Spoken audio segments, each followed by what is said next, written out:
สบายดีทุกคนพบกับอาริฟาร์มไก่ต่ออีกเช่นเคยเมื่อนี้สิมาให้ทุกคนเบิ่งนำกันว่าอาการของไก่ยานป่ามันเป็นแบบใดเนาะเราจะสังเกตเบิ่งเลยทุกคนไก่มันจะมีความแบบว่าระแวงเนาะ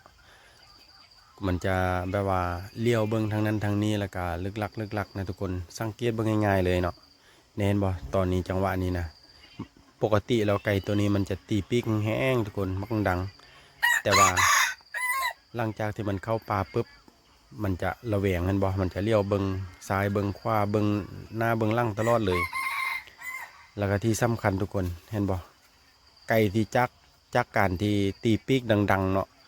กลายเป็นไก่ที่แบบว่าบ่กล้าตีปีกในป่าเลยทุกคน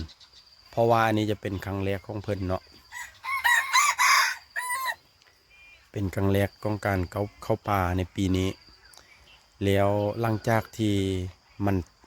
เข้าป่าแล้วมันบกขั้นเนาะอาลีก็กลับมาขอนอีกตื่มแล้วก็อาบน้ำให้มันปกติตอนนี้เริ่มห้าวมาแล้วเนาะทุกครั้งที่อาลีเข้าไปเนาะอาลีจะ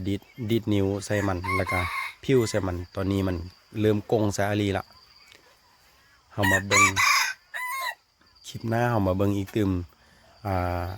เทื่อหนึ่งว่ามันสิเป็นแบบนี้บ่หรือว่ามันสิเปลี่ยนไปเนาะทุกคนมาเบิ่งนำกันถ้าว่ามันเปลี่ยนไปเนาะ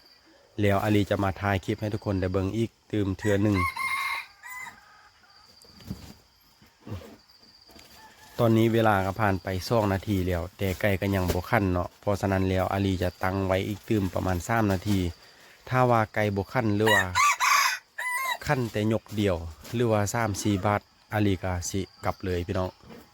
เพราะว่าเบิ่งทรงแล้วมันน่าจะบ่คั่น